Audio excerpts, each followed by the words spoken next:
Hello, everyone. I'm Quentin Verspieren. I'm an assistant professor at the Graduate School of Public Policy at the University of Tokyo. And thank you for joining this webinar. Let's start now. I'm sure more people will arrive later on. And in particular, thank you for, I can see in some of the names, those of you who have continuously supported this initiative since we launched this series of webinars earlier this year. And today we will try a new format with more in-depth discussion about a topic, so with one expert rather than having a panel with various experts. Concretely, it will be composed of a roughly 45-minute lecture followed by 45 minutes of question and answers.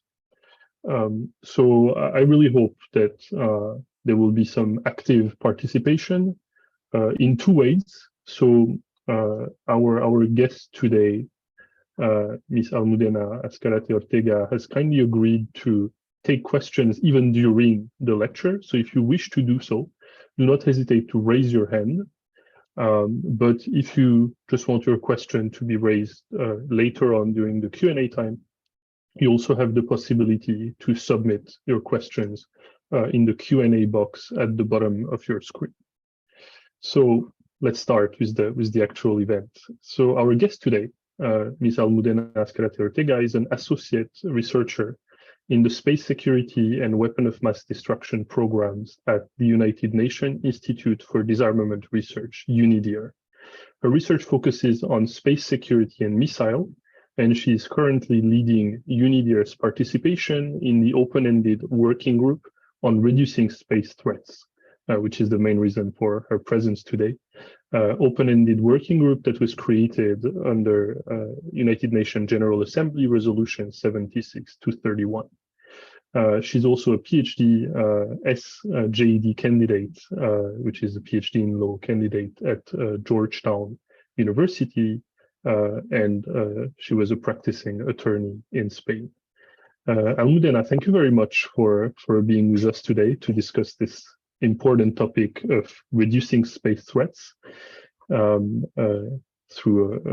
following an important United Nations initiative. So I would now like to give you the floor for your lecture. And so again, for everyone in the audience, do not hesitate to raise your hand or submit questions. Almudena, you have the floor. Thank you so much, Quentin, and thank you so much to the University of Tokyo for having me here today. It's such a pleasure to be here, to be able to discuss this topic with all of you.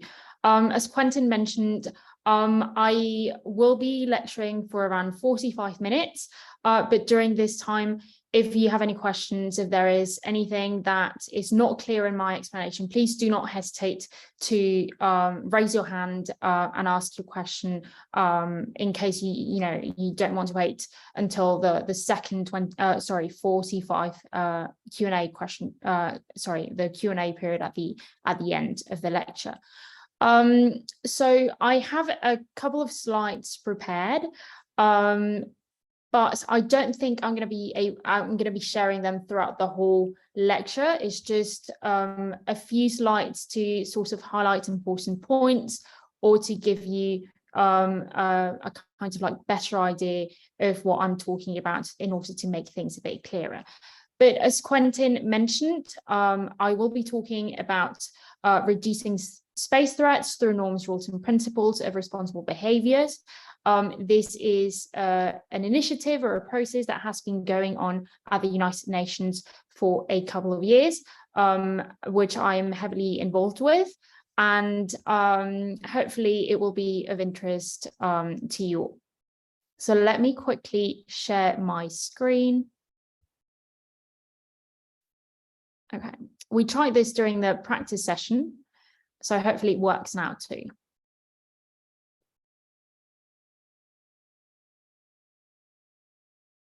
There we go.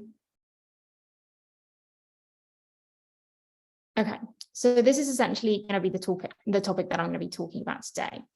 Firstly, before we start, I do want to provide a bit of context, and this is why I have this first slide here. I don't know how how familiar all of you are with space law and space policy, but just it's useful to remember this, whether you are experienced in the area or whether you are new to the area. It's important to bear in mind that space security and space safety are not the same thing, and specifically at the UN, they are treated differently. So space security is commonly understood as the area of space policy or space law that studies measures designed to prevent deliberate harms to a space system. So anything that is intentional, in essence, would be covered by space security. Whereas space safety deals with those harms or those hazards which are not intentional in nature, and they can be natural, like for example solar flares, but they can also be human-made, such as the satellite that is very old, for example, having a part of it break out of the main structure of the satellite and hitting something else in space. That would be a space safety issue. Space security also deals with the maintenance of peace and security. That might be sort of self-explanatory, but again, it comes to the mitigation of threats as opposed to risks, which is what space safety deals with. And space security within the UN framework is discussed at the Conference on Disarmament, as well as the General Assembly's First Committee. And space safety issues are discussed under the umbrella of what is considered to be the peaceful uses of outer space. And peaceful uses essentially are discussed at the Committee on Peaceful Uses of Outer Space, or COPUOS as it's more commonly known. So having sort of provided this brief intro, and by the way, I have to say that while I'm sharing my screen, I cannot really see if you are raising your hands or if you have any questions. So should you have any questions while I'm sharing my screen, I'm counting on Quentin and the organizers to give me a heads up that I should stop. I will. Okay, perfect, thank you. So having said that, before I delve into the current UN process on reducing space threats through norms, rules, and principles of responsible behavior, I'm going to give you a bit of a background history of what has been done at the UN level in terms of space security, because today I will be focusing primarily on space security. As I mentioned, different from space safety, although there are overlaps, it's true. But at the UN level, when we discuss these issues, they are kept separate. So, space security timeline.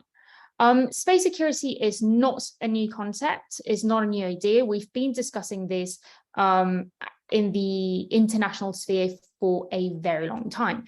In fact, you probably know that the first forays of humankind into space date back to 1957 with Sputnik. And only 1 year later, states were already expressing worries that the tensions on Earth, you might remember that was the time of the Cold War, those tensions could extend to this newly discovered, so to say, or this newly explored domain, which was outer space. And in fact, in this resolution that I highlight here, that is the first time ever where we have states expressing this fear and expressing the need to protect the outer space domain.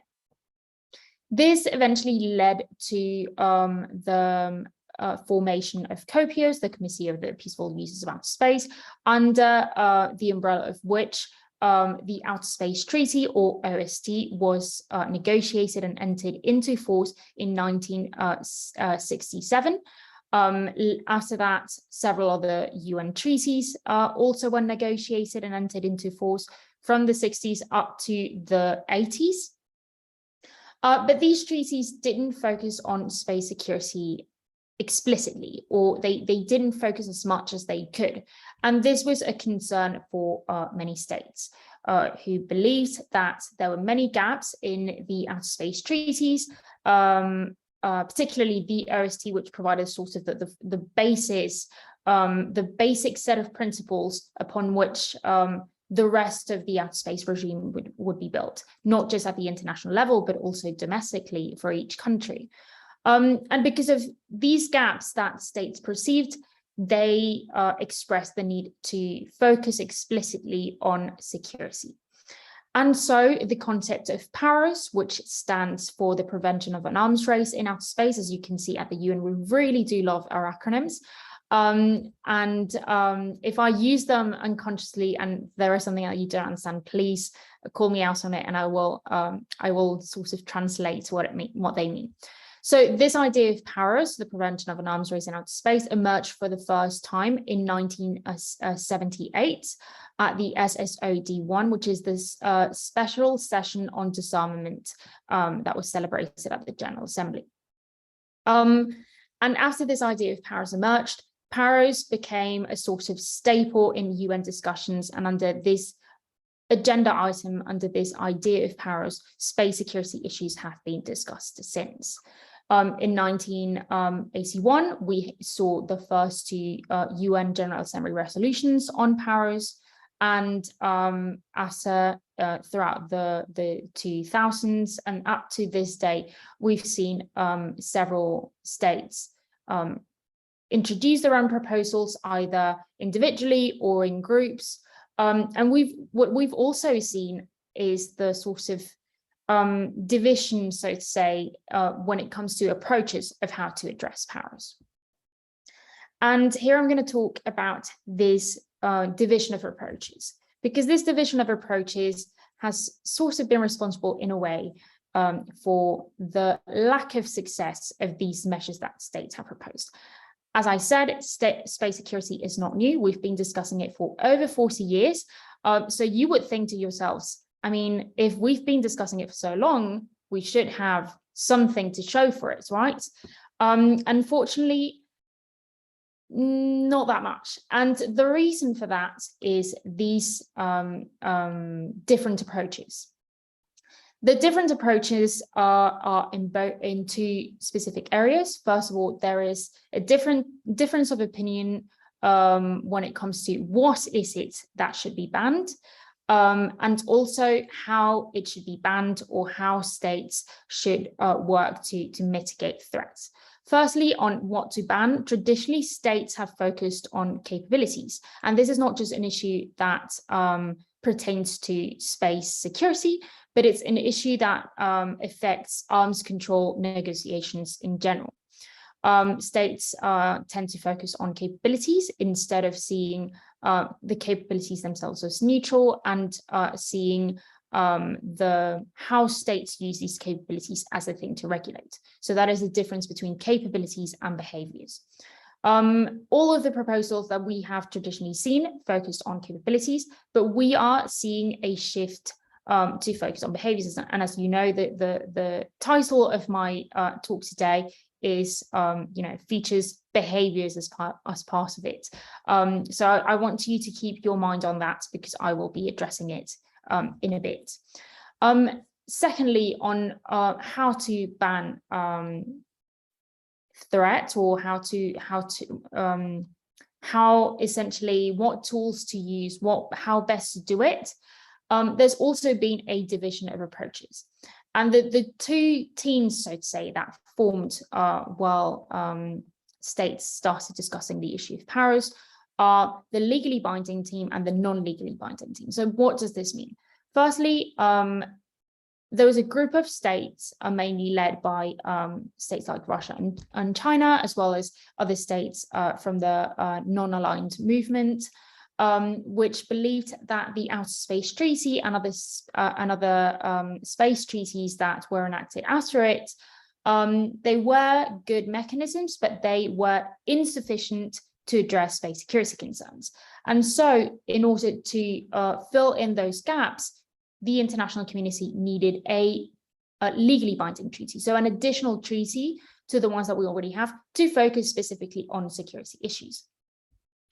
Then the non-legally binding team, which was essentially composed of Western countries, believed that the Outer Space Treaty was enough to regulate space security issues, and that anything that was sort of missing or anything that could be improved could be filled by means of using non-legally binding mechanisms such as guidelines or norms or essentially not treaties, something that could be politically binding but not legally binding.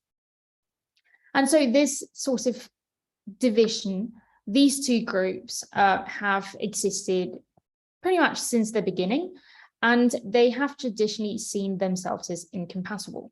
I included that sort of bracket thingy at the bottom to encompass all of that, but it mostly refers to the how to ban. So essentially, those that favored a legally binding approach believed that a non-legally binding approach was not possible, and vice versa.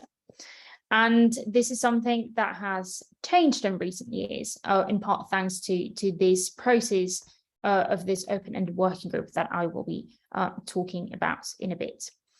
And so this leads me to this slide here, where I sort of outline the recent efforts to mitigate threats. You might remember that here I talk about the 2000s and the states starting to propose new measures. So these here are the measures that states, or well, not all of them, but some sort of highlights of measures that states started to propose during those years. So from the early 2000s up to this day.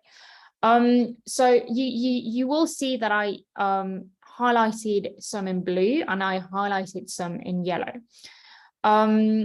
The blues refer to the proposals that favored a legally binding approach.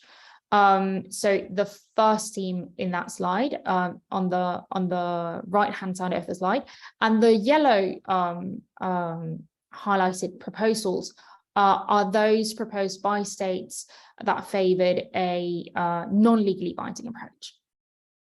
So the Russian-Chinese PBWT stands for the Draft Treaty on the Prohibition of the Placement of Weapons in Outer Space. It essentially, well, it did what it says on the tin. It was a treaty that wanted to prohibit the placement of weapons in outer space. It wanted to do so in a legally binding measure, in a legally binding way, but several states were concerned that this draft treaty didn't really clarify a lot of things that needed to be clarified. Like, for example, what is a weapon? When we say preventing the placement of weapons, what exactly are we referring to? And this goes back to the issue of capabilities versus behaviors. And so due to this and several other issues that several states brought up during the negotiations and during the presentation of this treaty to the international community, the treaty was not approved by the international community. It was first presented in 2008. States gave feedback, and then Russia and China came back and presented a new version in 2014. But it didn't manage to gain sufficient support from the international community. Nevertheless, it was a useful treaty to highlight, or it was a useful proposal to highlight that for many states, having a legally binding approach is very important. Also, another approach that was presented in 2008 was the European Union's Code of Conduct. This was a proposal for a non-legally binding approach. So essentially, this Code of Conduct was a set of guidelines to encourage states to communicate with one another more, to be more transparent with regards to their space activities. It also failed to gain sufficient support from the international community, despite the fact that it was also proposed twice, once in 2008 and another time in 2014. Another reason why this treaty wasn't very successful is that in 2013, during that same time where when states were pitching their European Union International Code of Conduct, at the UN level, we were having a group of governmental experts on TCBMs. TCBM stands for Transparency and Confidence Building Measures, which essentially was an initiative by many states to come up with recommendations for mechanisms to be more transparent, to communicate better with one another, and essentially to build confidence. This group managed to get a consensus report, and this report exists to this day. It's referenced to this day in many UN documents. And states are free. It's not binding, it's not legally binding, so it's not actual law that has to be complied with, but states are encouraged to follow the recommendations. So there are certain recommendations on notifying certain space activities. There are other recommendations on not creating space debris, for example. So states are encouraged to follow these recommendations. A few years later, in 2018 and 2019, there was another group of governmental experts which met this time to come up with recommendations to form a legally binding instrument for Paris. This GGE, or group of governmental experts, didn't manage to reach a consensus report, but again, it served to highlight to the international community that it is very important for many to have a legally binding mechanism, that a legally binding treaty is seen as the sort of gold standard when it comes to space security mechanisms. Beyond that, every year we have many UN General Assembly resolutions on space security issues. And here in this slide, I've outlined the ones, well, so some of the ones that we've had for this year. Very important is maybe for this year, the destructive direct descent anti-satellite missile testing resolution, which was proposed by the US after they announced a unilateral commitment back in April to not test direct descent counter space technologies. And this is a commitment that you might be familiar with since several of the states joined this commitment after the US made it, Japan being one of them. And then after being a series of unilateral commitments by many states, the US proposed it as a resolution, which was actually just passed at the General Assembly level last week with an overwhelmingly favorable vote of, I think it was 155 votes in favor to 9 abstentions and 9 votes against. So it was pretty successful.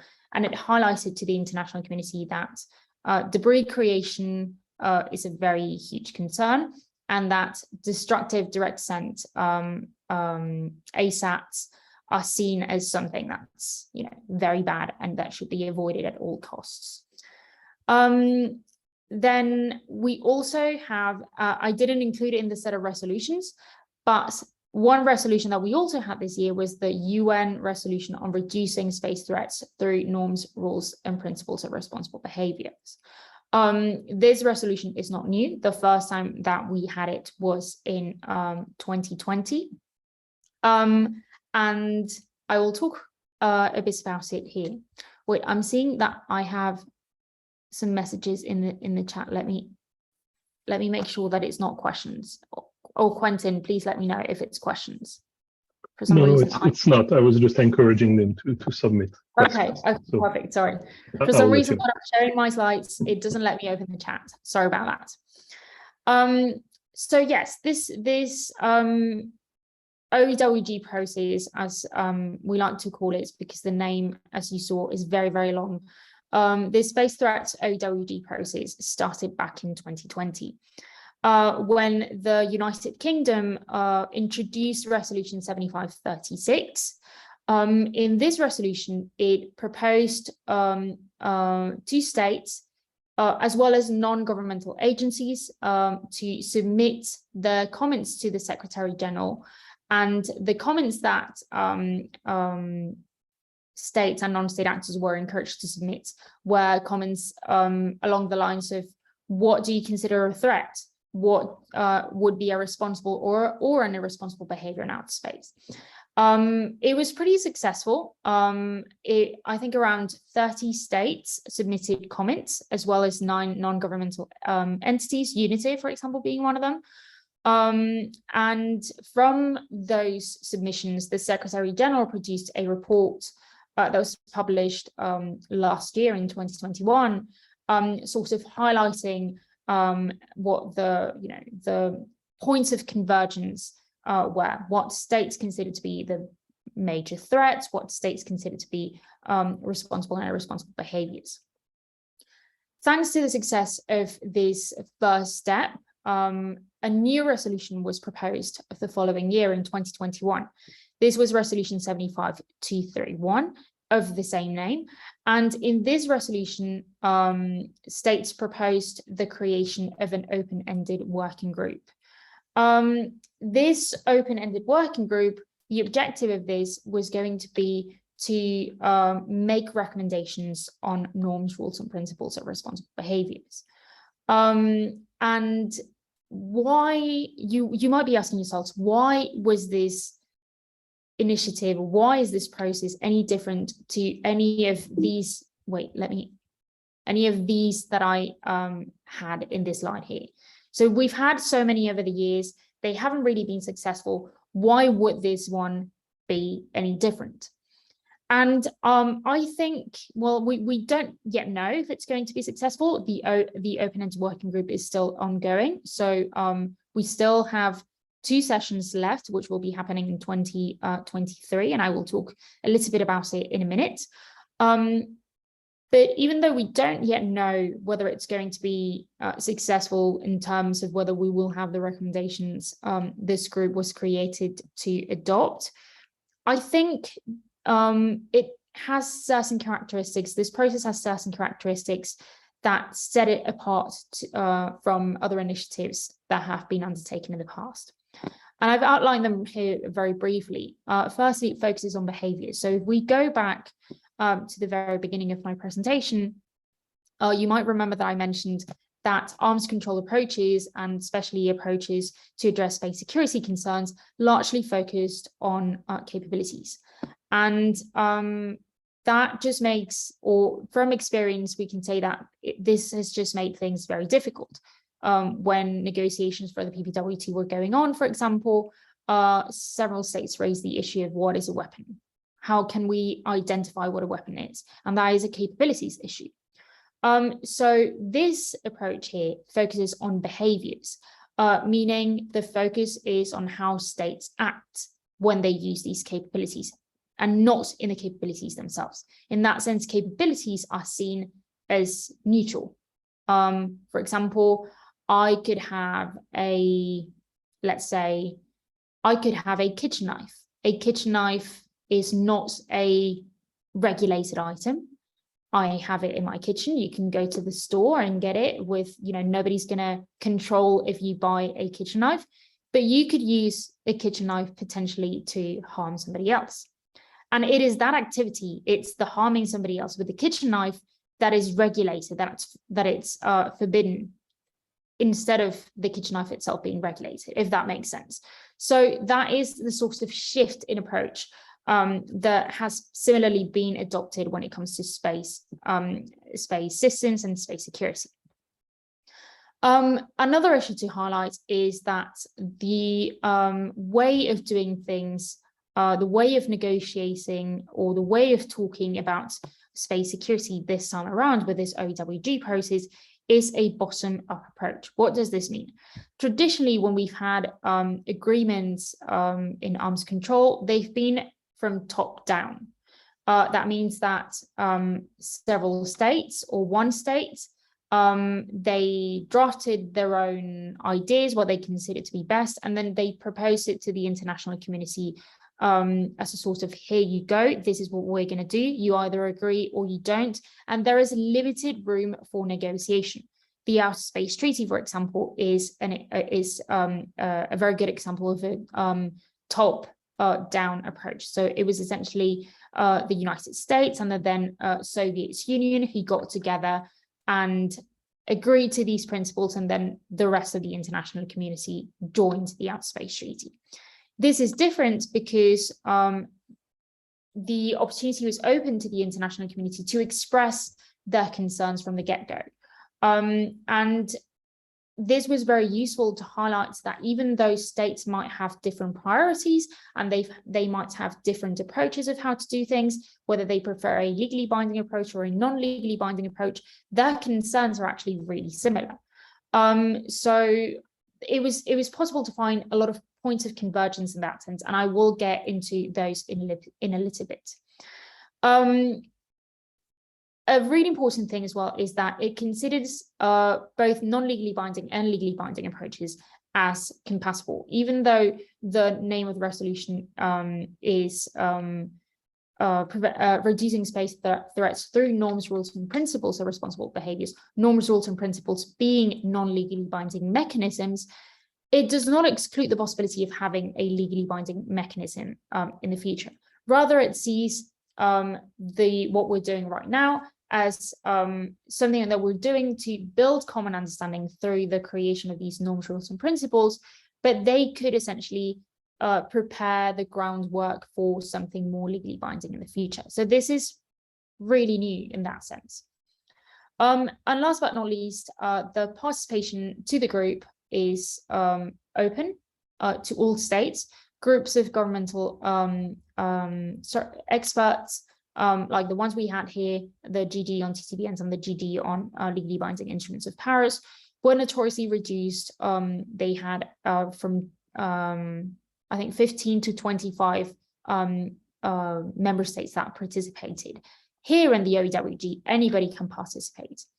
And not just states, but also non-governmental entities. So members of academia, civil society, the commercial industry can be part of the discussion, and in fact have been part of the discussion. So for example, if the University of Tokyo wanted to be part of it, it could name a representative that could go to the UN to one of the sessions and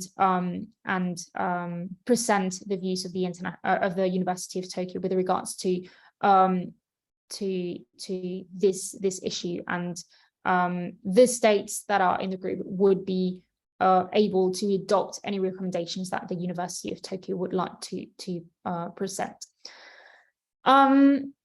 So yeah, I think those are some important differences to highlight. And what is exactly the mandate of this OEWG? I included the text of the resolution here, which highlights the sort of 4 items of the mandate of the group.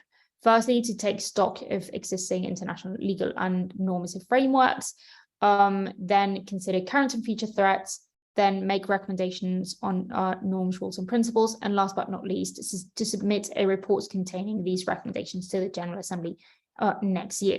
So far, we've gone through items 1 and 2 in the sessions that we had this year in 2022. In May, we talked about legal and normative frameworks, and in September, we talked about current and future threats. In January, we will be having the discussion on recommendations, and then in August, we will meet for the final time to hopefully agree on a report that we will submit to the General Assembly. So fingers crossed that we are actually able to reach consensus on this report. So I'm going to be focusing on threats because this is the main issue of the resolution, so to say. As I said before, throughout this process, one thing that became kind of clear is that even though states might have different approaches as to how to address space security, their concerns were actually really similar. And at UNIDIR, we've sort of gone through the submissions of states to the Secretary General report that I've mentioned. We've gone through the statements that they've made so far at the open-ended working group, and as well as other statements that they might have made in the past. And we sort of came up with these 6 threats that I've highlighted here in this slide as the main things that states are concerned with. And these are the main things that we've discussed so far in the sessions of the OEWG, especially in the last session that we had back in September. Firstly, the weaponization of outer space. This refers to the proliferation of counter space capabilities. And you might be familiar with it because of this resolution that I mentioned before, this direct assent, this testing of this resolution against the testing of direct assent kinetic ASATs. But there are more counter space technologies that are not just these direct assent kinetic ASATs. And I have a sort of table here that there are many ways to classify these counter space technologies, but this is a way. So we have the kinetic physical, which would be those direct assent kinetic ASATs. And essentially anything that creates debris by impacting against another object in space would be a kinetic physical object. And those create a lot of concern because essentially they create debris, and debris is seen rightly so as something very dangerous. But actually, even though they might be the most flashy, they are perhaps not the most dangerous in the sense of the likelihood that they might be used. We've never actually seen a kinetic ASAT test, a kinetic ASAT used against somebody else's satellite. So, for example, State A has never directed a kinetic ASAT against State B. But we have seen those behaviors when it comes to non-kinetic physical attacks, especially cyber. If you've been following the news this year, I think it's become really apparent that, you know, cyber when it comes to space technologies is a huge concern because it's very accessible. It doesn't take a lot of time to set up. Anybody with some knowledge could potentially do it, and it's very difficult to attribute. So even though the group has certainly talked about kinetic physical, it is also very worried about non-kinetic physical, and I would expect that we will continue to talk about these masses in the third session of the OEWG.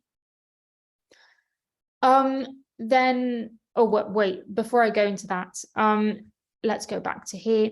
Then we also have the intentional creation of debris as a concern that is always raised. And again, we have the resolution that I mentioned, this resolution here, the destructive direct assent, the destructive direct assent anti-satellite missile testing resolution as a step by the international community that highlights this concern.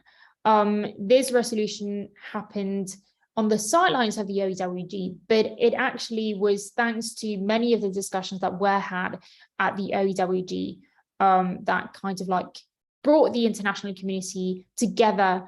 It created common understanding. I used this expression before, the creation of common understanding on this specific issue to come up with this resolution, which received, as I said, overwhelming support. And who knows, since there is such a consensus on this issue, we might in the future see a legally binding proposal to tackle this problem. And this is due to this concern about the intentional creation of debris. Creation of debris is always bad, but intentional creation of debris is the worst because it's entirely preventable.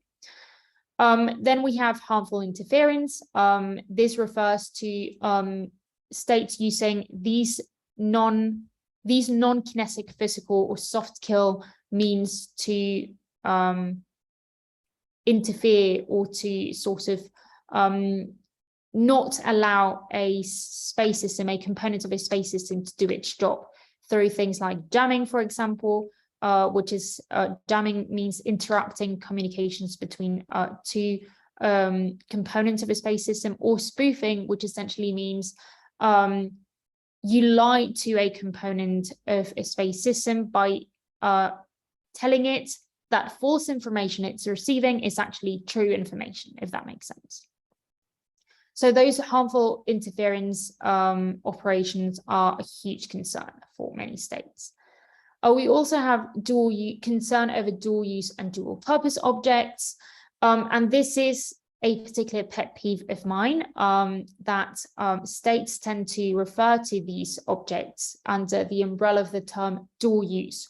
And they are different. Dual use and dual purpose are different. So it's important to distinguish them. And here I have the sort of meanings of what they are.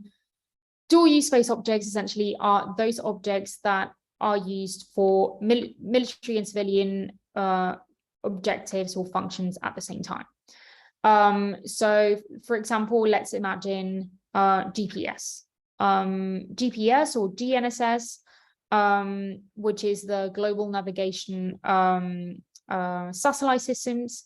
You use them every day when you use Google Maps, for example. But militaries might also use them to keep track of their own troops, for example. So it's GPS technology is technology that is used at the same time for both functions, military and civilian. It's not aggressive in nature. It can support a military operation on Earth, but what's happening in space, the information that's being exchanged between the different components of a space system is not actually aggressive in and of itself. So there is a concern, and states have raised the concern. And if you've been reading the news this year, you've probably seen this concern be brought up in the context of the war in Ukraine. Are these objects targetable?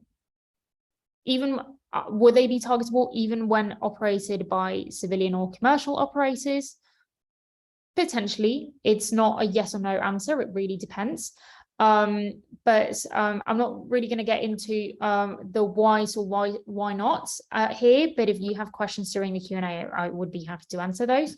But essentially, the concern when it comes to dual use objects is whether they are targetable.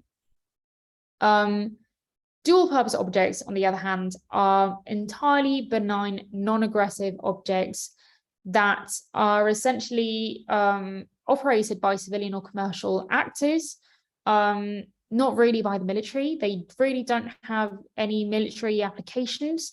They are used essentially to repair other satellites or to remove debris. So examples of dual purpose objects would be active debris removal objects. So you might be familiar with the company, the Japanese company Astroscale, which is a company that works essentially to create space objects that clean space junk. Essentially, they go out to space and they remove space debris from orbit to make it safer and more secure to operate in orbit.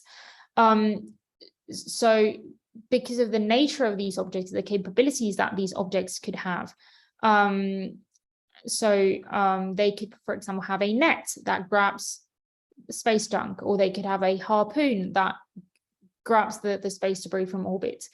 Even though they were created with this benign purpose of cleaning space, they could potentially be repurposed to serve a function of harming another satellite using that same capability. That net or that harpoon could be used to harm a satellite.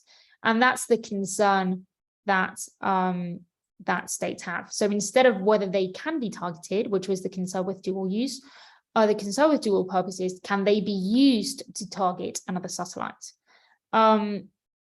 And so they aren't actually created for any aggressive use or for any sort of even military function, actually, but because of their characteristics in terms of their capabilities, they could be repurposed. And this goes back to this discussion that we were having before about focusing on capabilities or focusing on behaviors. So the concern here would be whether these capabilities that are created for a benign behavior could be repurposed to be used for a non-benign or a nefarious behavior, if that makes sense. Then let's go back to the list of threats. Then we have two threats that might seem like more abstract or less clear, but they are nevertheless very important. The first is the lack of common understanding or the lack of transparency and communication between actors in space. This is an issue that has been raised by many states over the years, and because oftentimes when we talk about space threats, we're less worried about capabilities, or we're less worried about how a state is using their space asset in a specific way, but rather the worry is that we don't really know why it's there, how it's, we essentially have no information about the space asset itself. And so, or why the state has decided to put a specific space asset in orbit, why a state has issued a particular space policy, or there is a general lack of knowledge, if that makes sense. And so what many states call for is an increased transparency in this sense, because if there is no communication, if, for example, I have my satellite and I'm maneuvering it to change orbit or to approach another satellite, and I don't tell the owner of the other satellite why I'm doing this, it could be perceived as a threat, even if I might just be doing it to fulfill my completely non-military, non-aggressive objective of gathering data, for example. But if I don't tell those close by why I'm doing it, they might be encouraged to assume the worst. And so it's precisely this that we have to mitigate, right? This lack of knowledge and this lack of transparency. And so this is what many states called for. And last but not least, the reverberating effects of damaging space systems. So it's not a specific threat per se, but it's an underlying concern, particularly with regards to this secondary damage. So not the damage to the satellite itself, but rather the effects that damaging a satellite could have on the services it provides on Earth. So we are incredibly dependent on space technology, and harming a satellite, for example, I talked about GPS before, shutting down GPS could not just cause us to not be able to use Google Maps, but it could also impact commerce, it could impact transportation, it could impact financial transactions. So it could have a huge effect on humankind's daily lives. And so these reverberating effects are a huge concern as well. So those are essentially, I'm going to stop sharing my screen for a minute there. Those are essentially the issues that have come up the most in these discussions. And these are the issues that we are trying to tackle in the context of this group. So we will be meeting in January to talk about recommendations. And hopefully we will be coming up with some recommendations to tackle these threats that I presented to all of you here. I would like to conclude by saying that even though this process of this OEWG is great, and I think we definitely have reason to be very hopeful in terms of why this process is different to things that we've done in the past, we shouldn't just rest in our laurels and just believe that everything is going to be all right and that this process is going to solve every space security problem ever. That is not the case. There is no one-size-fits-all solution. And space, the space domain is a very fast-paced environment where technology is continuously in development, and technology advances far faster than policy. So as technology advances, as new stakeholders join the space domain, new problems will arise. So it's important that we keep this in mind, that this will not solve every problem, and that we have to make sure that we find solutions for those new problems that will emerge in the future by taking into consideration what we've done in the past, what we're doing right now, not just this OEWG process, but everything that we've done in the past. So all those, you remember that slide with a list of initiatives that we had in the past, even though not all of them were successful, they highlighted a lot of priorities for states. They highlighted a lot of issues that we have to take into consideration. And also we have to rely on very solidly established measures that we have, like the Outer Space Treaty. The Outer Space Treaty, sure, it's not perfect, and we've talked about gaps in terms of space security, but it's been definitely a very successful document in terms of establishing the foundations for current space law. So we cannot forget to always refer to the Outer Space Treaty and to always refer to what we've been doing so far as we continue to try to solve emerging space security concerns. So I will leave it at that, and I look forward to the Q&A portion of this webinar.